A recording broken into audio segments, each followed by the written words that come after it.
Christian A. You are leading the destiny of the work package 1 within the UNICOM project, which aims at trying to make IDMP really usable. You have organized a very impressive series of webinars in order to try to identify the main remaining problems and gaps in order to make this series of standards really implementable. So you organized no less than 6 webinars trying to focus on a number of use cases and trying to involve very important stakeholders, standard organizations, and also end users in this process. You have been focusing on 3 different use cases: e-prescriptions, adverse events, supply chain management. You tried to identify who were the key stakeholders involved, and you tried to match those use cases with a number of available standards. You then also prepared all those webinars with no less than 10 different briefing videos, each of them focusing on one specific aspect that were made available to all the participants of those webinars. So after this first series of work, knowing that your main objective is to identify the remaining gaps, what, according to you, have been the main achievements of those webinars? Thank you, Luc. First of all, I want to say that the initial idea was to have a face-to-face webinar in Brussels. And obviously, the COVID pandemic made this impossible. And we had to reschedule things and discover how to do all that by remote. The slides you showed a bit at the end with the list of topics, the standards, etc. That was actually a kind of an introduction, which was meant to be very short, so 10, 15 minutes each, to bring the UNICOM participants up to speed. What is an ISO, for instance, how that works with SEN together, what is an adverse event according to that piece of standard, etc. And then and this is just frontal, no interaction. And the idea is that if you don't understand that, after 3 months, you come back and you listen to it again, and maybe that raises a question to you, but that improves the understanding of the audience to a certain level. Because when we come to the interactive sessions, we don't want to explain what is ISO. It doesn't matter really. We want to go really deep in the process. When we say, for instance, this is a pharmaceutical product, we don't want to explain what it is. This is it, and how that works, and how do we create this identifier for that concept. For the interactive sessions, we had in average 60 participants, which was far better than what we expected in Brussels. And the result of these interactive sessions has been captured, but very summarized in a kind of a note for each interactive session, where we have how the use cases played a role and some gaps, some provocative questions which were raised. The idea is to have the food for the gap analysis. Mm-hmm. And that was already the idea in Brussels, but I don't know, we don't know how that would have worked, but we have now a relatively good material, but not sufficient to feed, this gap analysis, to understand where the standards are not clear enough. They require more explanation, a better definition sometimes, etc. Or really we have a gap, something is... Yeah, if I hear you well, I have the feeling that all the people who participated to the webinars were people who were quite acquainted with the topic, because they were strongly involved already at some point, but still, there was still a need for a learning curve. And And do you believe that this question of understanding what the stakes were has been now progressing through those webinars?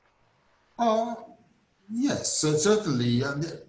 It will depend a bit on the individual. To be honest, we have to be modest. I don't know everything. I'm chairing this working group where IDMP has been created, but I don't understand everything. And I have never read all the IDMP standard. I think nobody has never read all the IDMP standard. That's a couple of pages. It's huge. So we have to be modest and think, and I think many people were on that page, yes, I know a bunch of things, but let's listen to see if I know the right things, if I understand the right mechanics. And because if I understand that according what the guy explains me, then I can also start to criticize and say, oh, here is a gap. See? And that's the whole concept. I think the average knowledge of the participants in general has improved. Yes. Yes. One of the key participants, sorry, one of the participants group of people who participated in the webinars are, as we've been mentioning already, people leading or involved in standardization activities. And do you believe that the IDMP use case, if I can say so, well, it's not a use case, it's a standard, agree, but to be applied in a number of use cases, is now can be taken on board by those standard organizations and will be considered as a priority in the near future? Well, on the level of the standard development organizations, IDMP has been recognized as a priority already 15 years ago or so. IDMP has been developed in the Joint Initiative Council, which is a collaboration of standard development organizations. A little bit similar to Work Package 1, where we find the same organizations willing to collaborate. And that willingness to collaborate exists from the beginning on. Each expertise, the standard have different expertise, of course, and purposes, but we want that the combination of all that brings something homogeneous and useful to the community. And yes, the willingness is there. Of course, what has the difference is we have the willingness, we develop the standards, and now we are in implementation. And here the reality reveals the problem. And that's the purpose of this Work Package 1 is that the problems which are revealed by the implementation come back to the standards so that we can look where have we been wrong, unclear, or absent. And we want to fill the gap. That's this interaction with the reality, with the terrain in French, the ground, is something which is the purpose of Work Package 1. And that is reflected on the global level as well with the joint initiative. Yeah. Another group of stakeholders which is very important is the regulatory authorities who are responsible for market authorization and so on. And a number of countries have already developed quite an ecosystem, but most of the time with their own standards at some point. How do you see the possibility of alignment of what has been done in those countries with the IDMP suite of standards in the near future? Well, that will be very different from country to country. In my early ages or our early ages, marketing authorization was given frequently at the level of the retail pack, the package you buy in a pharmacy. And all the data were organized around this package. IDMP has a totally different approach. We have an approach where we have some elements which are the food to create a pharmaceutical product. The pharmaceutical product has no real physical existence, but the medicinal product has it. The medicinal product is on the market in country A and another medicinal product in country B, but Sure. both come from the same pharmaceutical product. You see, the architecture is a bit different. And now some of the regulatory authorities, they have already their master data a bit or better organized in such a way. Some others are still, pardon me, in the age of the box. And of course, the journey to change will be different from country to country. But I would say IDMP didn't come from the sky. It corresponds to the modern way of thinking. It's some organizations, I think at Holland and FDA in the US, they were already, moving to that direction. So it's just accurate. Yeah. One of the, I would say, of the gaps which has been identified since quite a time is the availability of a reliable substances database, for at least to be used for priority use cases such as cross-border prescription. We have been told that a version 3.0 is supposed to go live in March 2021. Do you think this is now going to happen? Is this realistic, or do we need to be more cautious about the progress? Well, I'm an optimistic person, so I think yes, we are going in the right direction, and maybe in March, maybe in April only, but that's a fruit which is hanging lower. Mm-hmm. It's not a low-hanging fruit, but it becomes possible. The very important role of the substances in IDMP, which afterwards will be useful for prescription, etc. But the very important role is that we have to have a worldwide way to identify substances. Mm-hmm. But that is one of the elements creating the pharmaceutical products, mm-hmm. which must be also worldwide unique. The substance database is something which is critical regarding intellectual property, especially for new substances and this type of things. And that's the reason why it's very difficult to have a feeling of the impact on the real world of this regulatory-driven substance directory. That's the reason why we are in ISO. It's a current work item. We are in the process to add another layer to the standard to have a simplified substance repository, which I would hope personally that would be maintained by WHO in Uppsala, mm-hmm. Because that's a neutral place, It will be less critical regarding intellectual property, but it will be delivering the identifier which we absolutely need worldwide, and not only European-wide, but also to generate the pharmaceutical product. So I think during the lifespan of UNICOM, we will come to that. And to accelerate, actually, we have one of the work package, which of course at work package one we look very closely to. We have the willingness to have a demonstrator. So we will create some substance database with an identifier for the purpose of this project, just to demonstrate that the architecture works. Because without the substance identifier, IDMP doesn't exist. Sure. And maybe another work package is also looking at the way that the pharmaceutical companies should initially provide the information in order to have to start this market authorization procedure. Is that not another way just to launch the machine? So they have to have a single way to capture this information compatible with the IDMP suite of standards. And why is not getting quicker?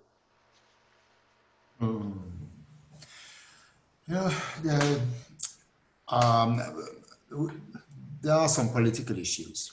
IDMP should be implemented in Europe according to European regulations since I think May or June 2016. It will be probably delayed all in all 8 years. And Now, we can talk endless about why has it been delayed, but um, the fact was that in 2016, it was impossible to be implemented. And then after, again, without looking at all the possible difficulties, such as European Medicine Agency relocation and whatever, the substance.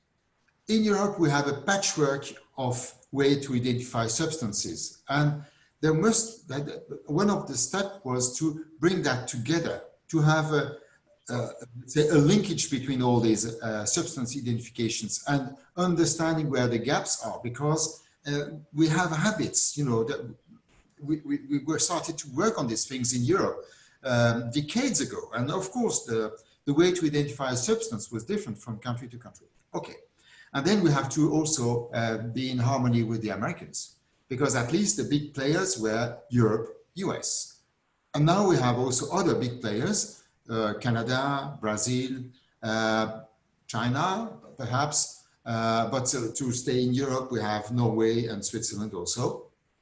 We all are eager to have the architecture done. And for that, we need to have a single way to have these substances.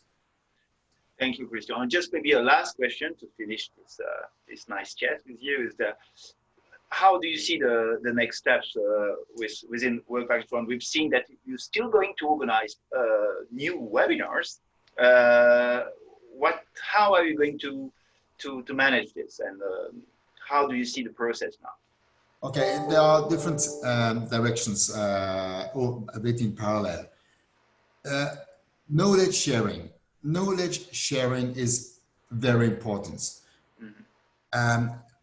We have decided, we have noticed after the webinars, and so we have decided that we will continue, but we will open the knowledge sharing and the exchange, because I don't think I know, I certainly don't know everything, really not. The share of the information, we have decided to organize a monthly community of expertise. We will start next week. Then we will have a stop because it's the summer, and we will see the frequency again in September. But probably once a month, 60 minutes, we have one introduction topic, and then it's an open conversation. And we have sent around invitations for that outside of UNICOM, inside us, of course, as well. So any people really interested in the matter will be able to join.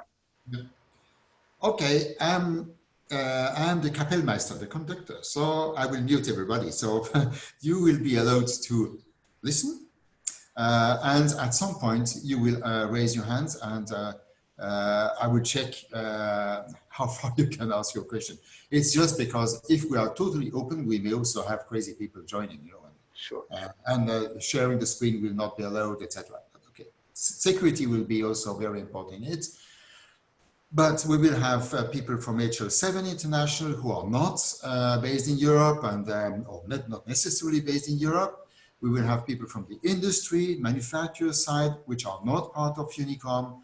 We will have the European Medicine Agency people who are not in UNICOM as well. It's open, and if you have a good friend who has a need to understand this, curiosity for an article, I don't know, that's open also for this person. So it's a terrible challenge. To be honest, I never did that before. Probably you neither, because a community of expertise so widely open is going to be challenging. So next week will be the test run somehow. We will see. If we have 10 people attending, it will be not so good. If we have 500, it will be a terrible mess to manage.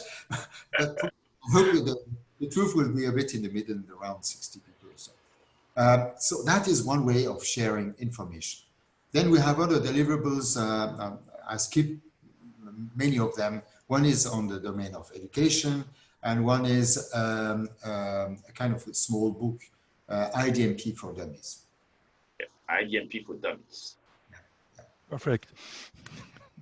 Yeah, but you know, that's great. This series, you know, I don't know how that works to be in the series, but the idea is something handy, not too complicated, handy, so that even if somebody is a technician with a very deep knowledge in a segment, he can have an overview of that and say, oh, yes, I understand this is for that purpose.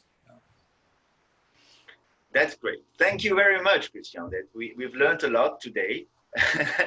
And we are all very optimistic now that we will achieve something great within UNICOM together. Thank you very much, Christian. You're welcome. From my side, very helpful. Thank you. Okay, great. Okay, talk soon.